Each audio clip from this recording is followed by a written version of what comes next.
La iglesia quedó en silencio cuando los tacones de Rebecca resonaron contra el suelo de mármol. Su vestido negro de diseñador contrastaba drásticamente con los lirios blancos que rodeaban los ataúdes de nuestros padres. Mi hermana siempre había sabido cómo llamar la atención, pero hoy era diferente. Hoy, no solo estaba montando un espectáculo, estaba tendiendo una trampa. Antes de concluir este servicio, anunció, su voz resonando en la capilla, hay algo que todos deben saber sobre la participación de mi querido hermano Michael en el trágico accidente de nuestros padres. Yo estaba sentado en la primera fila, con las manos fuertemente entrelazadas sobre mi regazo, pensando en el sobremanila escondido en mi portafolio. La voz de mi padre resonó en mi cabeza. A veces, hijo, la mejor defensa es saber cuándo quedarse callado y dejar que tus enemigos hablen hasta acorralarse solos. Papá siempre tenía razón sobre eso. Sobre muchas cosas, en realidad. Incluyendo, como resultó ser, su sospecha sobre Rebecca. Me llamo Michael Winters, y hasta hace 3 días, era el hermano comprensivo que siempre había vivido a la sombra de su brillante hermana. Rebecca era la estrella, graduada de Harvard Lab, socia de un prestigioso despacho, casada con un senador estatal. Yo era el confiable, el que se quedó en casa para ayudar a papá con el bufete, el que cuidó de mamá cuando su salud comenzó a deteriorarse. Pero todo cambió la noche en que murieron nuestros padres. Yo estaba en su casa cuando llegó la policía. 2 oficiales con rostros sombríos trajeron la noticia de un accidente automovilístico en Mountain View Road. Falla en los frenos, dijeron. El auto atravesó la valla de contención y cayó en el barranco. No hubo sobrevivientes. Rebecca llegó 1 hora después, ya en control de la situación. Se encargó de los arreglos, habló con la policía, llamó a los familiares. Yo me quedé en el despacho de papá, entumecido, rodeado por el familiar olor a cuero y libros viejos. Fue entonces cuando noté algo extraño en su escritorio. Un pequeño hueco en el panel de madera detrás, apenas visible a menos que te sentaras en el ángulo correcto. Papá había estado actuando de manera extraña las últimas semanas, trabajando hasta tarde, usando la trituradora de papel constantemente, haciendo llamadas en voz baja. El panel se deslizó fácilmente, revelando un compartimento oculto. Dentro, había un sobremanila grueso con mi nombre y una nota escrita a mano. Michael, si algo nos pasa a tu madre y a mí, abre esto de inmediato. No le digas a nadie. No confíes en nadie. Ni siquiera en tu hermana. Me quedé mirando la nota. La caligrafía firme de mi padre de pronto me pareció ominosa. En todos los años que trabajamos juntos, jamás mencionó ese compartimento ni insinuó que hubiera secretos que necesitaban ser protegidos. Dentro del sobre encontré docenas de documentos, estados de cuenta bancarios, correos electrónicos, fotografías y una carta fechada apenas 1 semana antes. Mis manos temblaban mientras la leía. Hijo, si estás leyendo esto, es probable que mis peores temores se hayan hecho realidad. Descubrí algo terrible sobre Rebecca. Ha estado malversando dinero del bufete durante años, usando cuentas de clientes para financiar la campaña de su esposo. Las cantidades son astronómicas, millones de dólares desaparecidos. Tu madre y yo la confrontamos la semana pasada. Se rió, dijo que estábamos confundidos, que todo tenía una explicación. Pero tengo pruebas, están aquí. Planeaba ir ante el comité de ética el próximo mes. Cuidado, Michael. Rebecca siempre ha sido despiadada cuando se siente acorralada. Si algo nos pasa, no le digas lo que sabes. Construye tu caso en silencio. La verdad saldrá a la luz cuando ella menos lo espere. Con amor, papá. Apenas tuve tiempo de procesarlo cuando escuché la voz de Rebecca en el pasillo. Rápidamente volví a colocar el panel, metiendo el sobre en mi portafolio justo cuando ella entró al despacho. Ahí estás, dijo, perfectamente serena a pesar de las circunstancias. Tenemos que hablar del testamento. Y del bufete, por supuesto. No hay manera de que puedas manejarlo solo. Asentí, interpretando el papel que ella esperaba, el hermano obediente, siempre bajo su sombra. Lo que tú creas mejor. Sonrió, con esa misma confianza que había mostrado toda su vida. Todo estará bien, Michael. Yo me encargaré de todo. La observé salir, pensando en los frenos del auto de nuestros padres, en el comportamiento sospechoso de papá, en los millones que faltaban en las cuentas de los clientes. En lo conveniente que sería para Rebecca si yo terminara culpado por todo. Los siguientes 2 días fueron un torbellino de arreglos funerarios y condolencias. Mantuve el sobre cerca, hice copias de todo y las guardé en lugares seguros. Sabía que Rebecca estaba planeando algo. Solo no sabía qué. Hasta ahora. De pie en esta iglesia, vi a mi hermana preparándose para destruirme frente a todos. Tengo pruebas, continuó Rebecca, sacando una carpeta, de que Michael manipuló el auto de nuestros padres.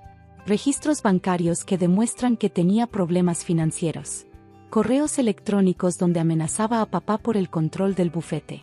Incluso un testigo que lo vio cerca del auto el día del accidente. La congregación exhaló en un murmullo de sorpresa. Mi tío Henry negó con la cabeza, decepcionado. El esposo de Rebecca, el senador James Phillips, le puso una mano en el hombro, interpretando su papel a la perfección. La policía está en camino, anunció Rebecca, con lágrimas brillando en sus ojos. Lo siento mucho, todos. Quería esperar hasta después del servicio, pero mi conciencia no me lo permitió. No cuando nuestros padres merecen justicia. Me puse de pie lentamente, sintiendo cada mirada sobre mí. La sonrisa de Rebecca se ensanchó ligeramente, creía que me tenía acorralado, como tantas veces cuando éramos niños y manipulaba las cosas a su favor. Vaya coincidencia, dije en voz baja, alcanzando mi portafolio. Hablamos del verdadero motivo por el que papá planeaba acudir al comité de ética el próximo mes. La sonrisa se congeló en su rostro. Rebecca se recompuso rápidamente. No sé de qué hablas, Michael. Solo estás tratando de desviar la atención de tu propia culpa. Abrí mi portafolio con calma, sintiendo el peso de las pruebas de papá en mis manos. Hace 3 semanas, papá descubrió millones desaparecidos de las cuentas de clientes.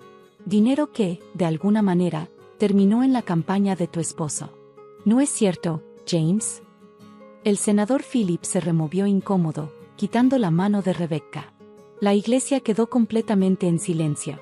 Eso es ridículo, espetó Rebecca, pero su voz ya no sonaba tan convincente. Lo es. Saqué el primer documento, un estado de cuenta con transferencias a una empresa fantasma. Papá llevaba registros detallados, Becca. Tal vez confiaba en ti, pero no era ciego. El color desapareció de su rostro cuando reconoció las notas de papá en los márgenes. ¿De dónde sacaste eso? Del mismo lugar donde encontré estos. Levanté más papeles. Correos entre tú y James sobre cómo ocultar las transferencias. Fotos tuyas entrando al banco para abrir cuentas falsas. Papá lo documentó todo. Unos pasos resonaron en la iglesia. La detective Sara Martínez entró, flanqueada por 2 oficiales. Pero no venían hacia mí. Rebecca Winters Phillips, anunció Martínez. Tenemos preguntas sobre unos retiros bancarios hechos un día antes del accidente de sus padres. Rebecca miró hacia la puerta lateral. James ya estaba alejándose de ella. No lo hagas, le dije en voz baja. Hay agentes en cada salida. Se acabó, Becca. No entiendes, siseo. Todo lo que hice, lo hice por nosotros. Por el nombre de la familia. James será gobernador algún día. Todos podríamos haber salido beneficiados. Mataste a nuestros padres, dije, mi voz finalmente quebrándose. A tu propia familia. Ellos iban a arruinarlo todo, gritó, su compostura desmoronándose por completo. Papá no escuchaba la razón. Iba a destruir todo lo que habíamos construido. No tenía opción. La iglesia estalló en murmullos de sorpresa. La detective Martínez dio un paso al frente, con las esposas listas. Señora Phillips, tiene derecho a guardar silencio. Observé mientras llevaban a mi hermana, su imagen perfecta desmoronándose con cada paso. James desapareció durante el caos, sin duda ya estaba llamando a sus abogados para distanciarse del escándalo. Mi tío Henry se acercó a mí, su rostro ceniciento. Michael, lo siento mucho. Todos pensamos, cuando ella dijo. Lo sé, dije, recogiendo los documentos y metiéndolos nuevamente en mi portafolio. Eso era lo que mejor hacía, hacer que la gente creyera lo que ella quería que creyeran. Mientras la iglesia se vaciaba lentamente, me quedé entre los ataúdes de nuestros padres, pensando en la última carta de papá. Él sabía que algo como esto podría suceder. Sabía que Rebecca intentaría culparme. Incluso en su muerte, había encontrado una manera de protegerme una última vez. La detective Martínez regresó después de procesar el arresto de Rebecca. Está hablando, dijo. Está intentando llegar a un acuerdo implicando a su esposo en la malversación. Pero aún necesitamos tu declaración sobre la evidencia. Asentí, siguiéndola fuera de la iglesia. El sol se estaba poniendo, arrojando largas sombras sobre el cementerio donde pronto descansarían mis padres. Las líneas de freno fueron cortadas profesionalmente, continuó Martínez. Encontramos pagos a un mecánico con antecedentes. Con eso y su confesión, parece que la condena de ella será cadena perpetua. La investigación que siguió reveló el alcance completo de los crímenes de Rebecca. La malversación comenzó pequeña, con unos miles de dólares aquí y allá para apoyar las ambiciones políticas de James. Pero creció hasta convertirse en millones a medida que aumentaban las necesidades de su campaña. Papá había notado las discrepancias en las cuentas durante una auditoría de rutina. Siempre minucioso, había pasado semanas reuniendo evidencia antes de confrontar a Rebecca. Esa confrontación selló su destino. Estaba sentado en su despacho una semana después del funeral, rodeado de archivos de casos y recuerdos. Los clientes del bufete estaban comprensiblemente conmocionados, pero la mayoría se mantuvo leal cuando supieron cómo papá había intentado proteger su dinero. Su reputación de integridad, al parecer, sobrevivió a su muerte. Encontramos al mecánico, dijo la detective Martínez durante una de nuestras reuniones. Nos dio todos los detalles. Rebecca le pagó 50,000 pesos para sabotear los frenos. Hizo que parecieran desgaste normal. ¿Y James?, pregunté. Corriendo, asustado. Renunció al Senado, diciendo que no sabía nada de todo esto. Pero el rastro financiero sugiere lo contrario. Estamos construyendo el caso. El juicio de Rebecca fue rápido y devastador. La evidencia fue abrumadora, no solo de la malversación y el asesinato, sino también de años de crímenes y manipulaciones menores. Ex empleados se presentaron con historias de amenazas y chantajes. Compañeros de universidad revelaron cómo había hecho trampa para pasar en Harvard. Su vida perfecta se deshizo hilo por hilo frente al jurado. Testifiqué sobre cómo encontré la evidencia de papá, sobre los años observándola manipular a todos a su alrededor. Ella se sentó en la mesa de la defensa, aún elegante con su traje de diseñador, pero sus ojos habían perdido el brillo confiado. Cadena perpetua sin derecho a libertad condicional, anunció el juez al dictar sentencia. Por 2 cargos de asesinato en primer grado, malversación y conspiración. James huyó del país antes de ser arrestado. Se decía que se escondía en algún lugar de Sudamérica con lo que quedaba del dinero robado. Su carrera política se acabó, su reputación destruida. Reconstruí el bufete lentamente, concentrándome en recuperar la confianza de los clientes y mantener el legado de integridad de papá. Algunos días fueron más difíciles que otros. Caminar frente a su oficina vacía, ver las fotos viejas de Rebecca en la pared, recordar las cenas familiares que ahora parecían representaciones elaboradas. Mamá y papá fueron enterrados uno al lado del otro en el cementerio que da a la ciudad. Los visitaba cada domingo, colocando flores frescas y compartiendo momentos tranquilos con su memoria. Un año después del funeral, recibí una carta de Rebecca. Su caligrafía precisa no había cambiado, pero el tono era diferente, desesperado, casi humano. Jamás quise que esto pasara, escribió. Todo se descontroló tan rápido. Una mentira llevó a otra, luego otra, hasta que no pude ver salida más que hacia adelante. Sé que nunca me perdonarás, pero necesito que entiendas. No terminé de leer. Hay cosas que están más allá del entendimiento o del perdón. Hoy, 5 años después, el bufete está prosperando. Lo he convertido en algo de lo que papá estaría orgulloso, no más grande ni más prestigioso, pero más enfocado en ayudar a las personas que en hacer dinero. Tal como él siempre quiso. Rebecca aún escribe de vez en cuando. Ya no leo las cartas, pero las guardo en una caja en el viejo despacho de papá. Tal vez algún día quiera entender lo que llevó a mi hermana a destruir nuestra familia. O tal vez algunas preguntas es mejor dejarlas sin respuesta. La semana pasada, encontré un viejo álbum de fotos entre las cosas de mamá. Imágenes de Rebecca y yo cuando éramos niños, riendo, jugando, viviendo en un mundo donde el asesinato y la traición eran solo palabras en las novelas de crímenes que a papá le gustaba leer.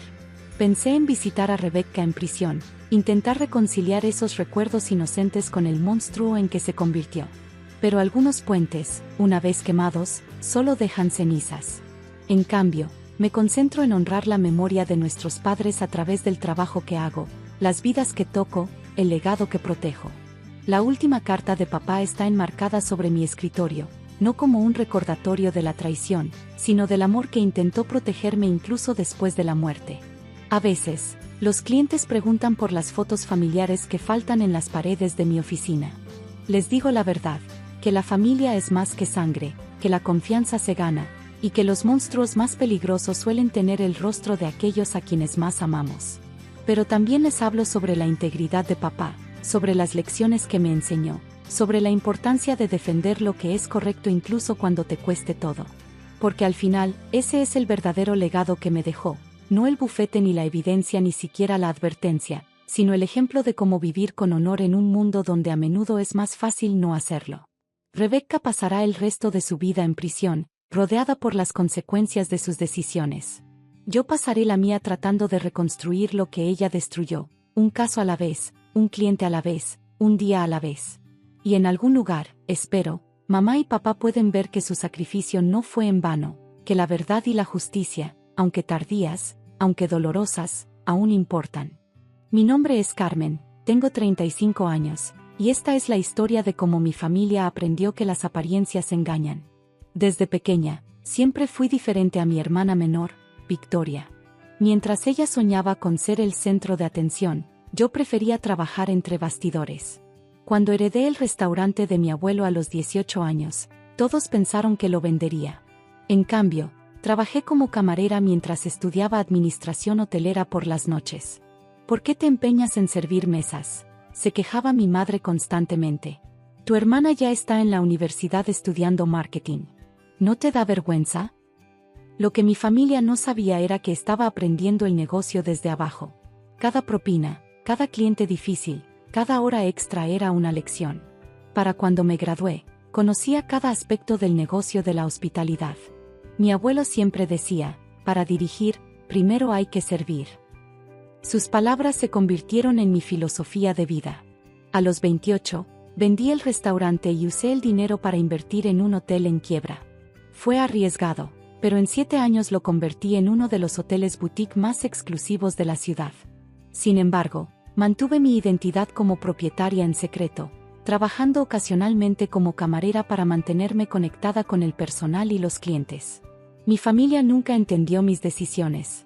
Para ellos, seguía siendo la decepción que servía mesas mientras su perfecta Victoria ascendía en su carrera de marketing. Todo cambió hace 3 meses, cuando Victoria llegó a casa con grandes noticias. Me voy a casar, anunció durante la cena familiar. Alexander es el gerente general del Hotel Luna Azul. Me congelé. Alexander García era mi gerente general, contratado hace 2 años. Nunca mencionó que estaba saliendo con mi hermana. Es el hotel más exclusivo de la ciudad, presumió mi madre. Por fin alguien en esta familia está haciendo algo importante. Victoria sonrió con suficiencia. Sí, mamá. No como otros que siguen sirviendo mesas. Mantuve mi expresión neutral. Felicidades, Victoria. ¿Dónde será la boda? En el Luna Azul, por supuesto, respondió con aire de superioridad. Alex ya lo arregló todo con el dueño. Aunque claro, él nunca está presente, todo lo maneja Alex. Si ella supiera. Las siguientes semanas fueron un torbellino de preparativos. Victoria se pavoneaba por todas partes, presumiendo su anillo y hablando sobre su boda en el hotel más exclusivo. Un día, mientras cenaba con mis padres y Victoria, ella sacó el tema de la lista de invitados. Sobre eso, dijo mirándome con desdén. Creo que sería mejor que no vinieras a la boda. ¿Qué?, pregunté, aunque ya sabía por dónde iba. Bueno, es que, será un evento muy elegante. Estarán todos los ejecutivos del hotel, gente importante. No quiero que te sientas fuera de lugar. Victoria tiene razón, intervino mi madre. Sería incómodo explicar que nuestra hija mayor es camarera. Además, añadió Victoria con una sonrisa maliciosa, necesitamos que alguien cubra el turno en el restaurante, ¿no? Mi padre, como siempre, permaneció en silencio, concentrado en su plato. Entiendo, dije simplemente, levantándome de la mesa. Si me disculpan, tengo que ir a trabajar. ¿Ves? Escuché a Victoria decirle a mi madre mientras me iba. Ni siquiera le importa. Solo le interesa su trabajo de mesera. Esa noche, revisando los preparativos de la boda en mi oficina del último piso del hotel, encontré algo interesante. Alexander había reservado el salón principal y 50 habitaciones, pero no había ningún depósito realizado. Llamé a mi asistente. ¿Por qué no hay depósito para la boda García Morales? El señor García dijo que lo manejaría personalmente con el dueño, respondió ella. Ya veo, dije, una idea formándose en mi mente. Por favor, agenda una reunión con él para mañana a primera hora. Y llama a mi abogado. Era hora de que mi familia aprendiera algunas lecciones sobre el respeto y las apariencias. La mañana siguiente, Alexander entró a mi oficina con su habitual confianza. Carmen, qué sorpresa. Usualmente manejas todo a través de email. Siéntate, Alexander. Tenemos que hablar sobre tu boda. Su expresión cambió. ¿Mi boda? ¿Cómo? ¿Cómo sé que te vas a casar con mi hermana? ¿O cómo sé que has estado usando mi hotel para impresionarla sin mi autorización? El color abandonó su rostro. Carmen, yo puedo explicarlo. Por favor, hazlo. Explícame por qué mi gerente general ha estado actuando como dueño del hotel. Explícame por qué no hay depósito para una boda que ocupará medio hotel en temporada alta. Y sobre todo, explícame por qué mi hermana piensa que ella es demasiado buena para invitar a la dueña del hotel a su propia boda. Alexander se hundió en su silla, su rostro pálido contrastando con su traje oscuro. Carmen, yo no sabía que Victoria era tu hermana cuando empezamos a salir, tartamudeó. ¿Y cuándo lo supiste? Pregunté, manteniendo mi voz calmada mientras revisaba los documentos frente a mí. Hace unos meses, admitió. Pero Victoria me dijo que no te llevabas bien con la familia, que preferías trabajar como camarera. No mencioné que eras la dueña porque pensé que tú querías mantenerlo en secreto. Me levanté y caminé hacia la ventana que daba al jardín donde mi hermana planeaba tener su ceremonia. ¿Sabes por qué trabajo como camarera ocasionalmente, Alexander? Yo, no. Porque un buen líder nunca pierde la conexión con su equipo. Mi abuelo me enseñó eso. Me giré para mirarlo. También me enseñó sobre la lealtad. Carmen, por favor. Amo a Victoria. La boda está cancelada, dije firmemente. Al menos en este hotel. No puedes hacer esto, exclamó, poniéndose de pie. Victoria estará devastada. ¿Y qué hay de mi devastación? Respondí, mi voz finalmente mostrando emoción. Mi propia hermana me considera tan poca cosa que no me quiere en su boda. Mi madre está avergonzada de mí. Y tú, mi gerente general, has estado usando mi hotel para impresionar a mi familia mientras me menosprecian. Alexander se desplomó nuevamente en su silla. Tienes dos opciones, continué. Primera, renuncias ahora mismo, con una excelente carta de recomendación, y encuentras otro lugar para tu boda. Segunda, mantienes tu trabajo, pero deberás decirle a Victoria y a mi familia la verdad sobre quién es realmente la dueña del hotel. Victoria nunca me perdonará si cancelamos la boda aquí, murmuró. Ese no es mi problema, respondí. Tienes hasta mañana para decidir. Después de que Alexander salió de mi oficina, llamé a mi asistente. Cancela todos mis compromisos para esta tarde. Voy a trabajar en el restaurante. Necesitaba pensar, y siempre pensaba mejor mientras trabajaba. Durante mi turno, Victoria apareció con su planificadora de bodas. No me vio mientras discutían los arreglos florales en una mesa cercana. Quiero que todo sea perfecto, dijo Victoria. Este hotel es lo más exclusivo de la ciudad. No puedo creer que mi hermana siga sirviendo mesas cuando hay lugares así. ¿Su hermana trabaja en la industria hotelera?, preguntó la planificadora. Es solo una camarera, respondió Victoria con desdén. Ni siquiera la invité a la boda. Sería vergonzoso explicárselo a los ejecutivos del hotel. En ese momento, me acerqué a su mesa. ¿Puedo tomar su orden? Victoria ni siquiera me miró. 2 aguas minerales. ¿Con gas o sin gas, hermanita? Su cabeza se levantó tan rápido que casi tira su copa. ¿Carmen? ¿Qué haces aquí? Trabajo aquí, ¿recuerdas? Es lo que las camareras hacemos. No puedo creer que me estés avergonzando así, Siseo. Y justo cuando estoy planeando mi boda. Ah, sobre eso, dije, sacando una tarjeta de mi delantal. Creo que deberías venir a mi oficina mañana a las 10 de la mañana. Trae a mamá y papá. ¿Tu oficina?, preguntó confundida. Sí, en el último piso. La que tiene la vista al jardín donde planeabas tener tu ceremonia. Victoria palideció. ¿Qué quieres decir? Lo descubrirás mañana. Oh, y Victoria, el agua es cortesía de la casa. De mi casa. La mañana siguiente, mi familia llegó puntualmente a las 10 de la mañana. Alexander ya estaba en mi oficina, luciendo nervioso. ¿Qué significa esto?, demandó mi madre al entrar. ¿Por qué nos citaste aquí? Siéntense, por favor, dije desde detrás de mi escritorio. Tenemos mucho que discutir. ¿Esta es tu oficina?, preguntó mi padre, mirando alrededor con asombro. Sí, papá. Como dueña del hotel, tengo ciertos privilegios. El silencio que siguió fue ensordecedor.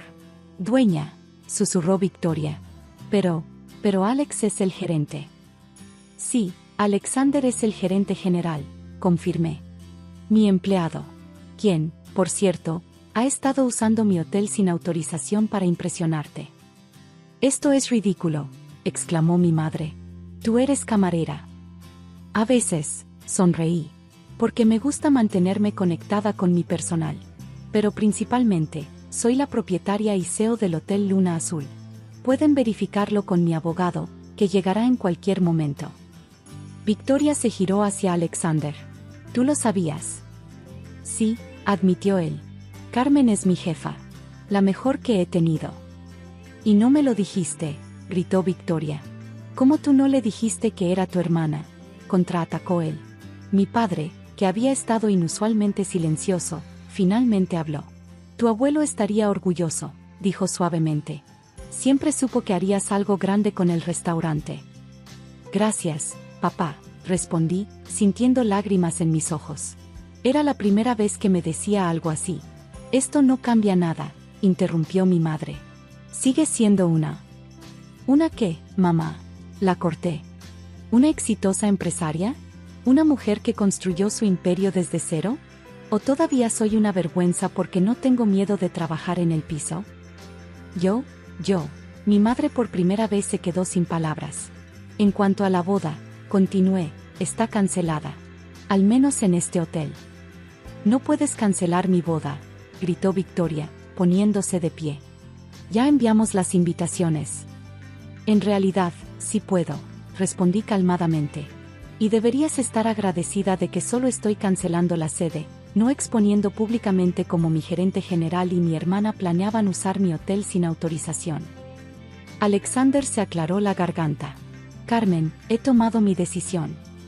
Todos se giraron para mirarlo. Renuncio, dijo firmemente.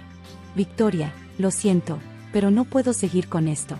Tu hermana ha sido una excelente jefa y mentora. Lo que hicimos, lo que hice, estuvo mal. Victoria lo miró horrorizada. ¿Estás eligiéndola a ella sobre mí? No, respondió él. Estoy eligiendo la integridad. Algo que claramente olvidé cuando empecé a fingir ser algo que no era para impresionarte. Mi madre, que había estado inusualmente silenciosa, finalmente habló. Todo este tiempo, eras la dueña del hotel más exclusivo de la ciudad. Sí, mamá. Mientras ustedes se avergonzaban de mi trabajo de mesera, estaba construyendo esto. Gesticulé hacia la vista de la ciudad desde mi oficina. Cada rol que desempeñé, desde lavar platos hasta servir mesas, me enseñó algo valioso. Mi padre se levantó y caminó hacia la pared donde colgaba una foto de mi abuelo y yo frente al viejo restaurante. María, le dijo a mi madre, ¿recuerdas lo que el padre de Carmen siempre decía? Para dirigir, primero hay que servir, recitamos mi padre y yo al unísono. Las lágrimas comenzaron a correr por las mejillas de mi madre. Lo siento, susurró. Lo siento tanto, Carmen. Estaba tan preocupada por las apariencias que no vi lo extraordinaria que eres. Victoria, sin embargo, no se ablandó. ¿Y qué hay de mi boda? ¿De mi reputación? Todos saben que será en el Luna Azul. Me levanté y caminé hacia el bar de mi oficina, sirviendo agua para todos. Te propongo algo, dije mientras distribuía los vasos. Puedes tener tu boda aquí, con una condición. ¿Cuál? Preguntó cautelosamente. Trabajarás aquí durante un mes. Como camarera. ¿Qué? ¿Estás loca? No, estoy siendo generosa. Trabajarás en cada departamento del hotel, comenzando desde abajo. Aprenderás lo que significa realmente el servicio de hospitalidad. Y al final del mes, si todavía quieres tu boda aquí, será mi regalo. ¿Y si me niego? Entonces puedes explicarles a tus invitados por qué la boda se canceló. Estoy segura de que les encantará saber cómo la hermana, camarera, que no querías invitar resulta ser la dueña del lugar. Victoria me miró fijamente por varios minutos. Finalmente, se dejó caer en su silla. ¿Cuándo empiezo? Los siguientes meses fueron interesantes. Victoria comenzó su entrenamiento al día siguiente. Al principio, fue un desastre. Se quejaba constantemente, hacía muecas al limpiar mesas, y casi llora cuando tuvo que limpiar los baños. Pero algo inesperado sucedió. Una noche, después de su turno, la encontré en mi oficina. ¿Cómo lo haces?, preguntó. ¿Hacer qué? Todo esto. Manejar el hotel, tratar con los clientes, mantener al personal motivado, es agotador. Me senté junto a ella. Es agotador. Pero también es gratificante. Cada gracias, sincero, cada sonrisa de satisfacción, cada empleado que crece y mejora, hace que todo valga la pena. Nunca lo vi así, admitió. Siempre pensé que eras menos por hacer estos trabajos. Pero ahora veo que eres mucho más de lo que jamás imaginé. Las lágrimas comenzaron a caer por sus mejillas. Lo siento, Carmen. Lo siento tanto. No merezco tener mi boda aquí. La abracé, por primera vez en años. Claro que la mereces. Has aprendido la lección más importante, el valor del trabajo duro y el respeto. Victoria no solo completó su mes de trabajo, sino que pidió quedarse más tiempo. Descubrió que tenía un talento natural para el servicio al cliente y eventualmente se convirtió en nuestra directora de eventos. La boda se realizó 6 meses después. Fue hermosa, pero diferente a lo planeado originalmente. En lugar de un evento ostentoso para impresionar, fue una celebración íntima del amor y la familia. Alexander encontró trabajo en otro hotel, pero mantuvo una relación profesional respetuosa conmigo. Victoria conoció a James, nuestro chef ejecutivo, durante su entrenamiento. Se casaron un año después. Mi madre ahora presume orgullosamente de sus 2 hijas, la dueña del hotel y la directora de eventos. Ya no le importa que ocasionalmente nos vean sirviendo mesas o ayudando en la cocina. El Hotel Luna Azul se ha convertido en un verdadero negocio familiar. Mi padre sale de su retiro ocasionalmente para ayudar con la contabilidad. Victoria organiza eventos espectaculares. Incluso mi madre ayuda, dando tours del hotel a grupos VIP. Cada noche, antes de irme a casa, paso por el restaurante y sirvo algunas mesas. No porque tenga que hacerlo, sino porque quiero hacerlo. Porque cada vez que lo hago, recuerdo las palabras de mi abuelo: para dirigir, primero hay que servir. Y cuando veo a Victoria haciendo lo mismo, sé que finalmente lo entiende también. Esta experiencia nos enseñó a todos que el verdadero éxito no está en las apariencias o los títulos, sino en el impacto que tenemos en las vidas de otros. A veces, las lecciones más valiosas vienen servidas en una bandeja de camarera. Gracias por ver mi historia. No olviden suscribirse para más contenido como este. Nos vemos en el próximo video.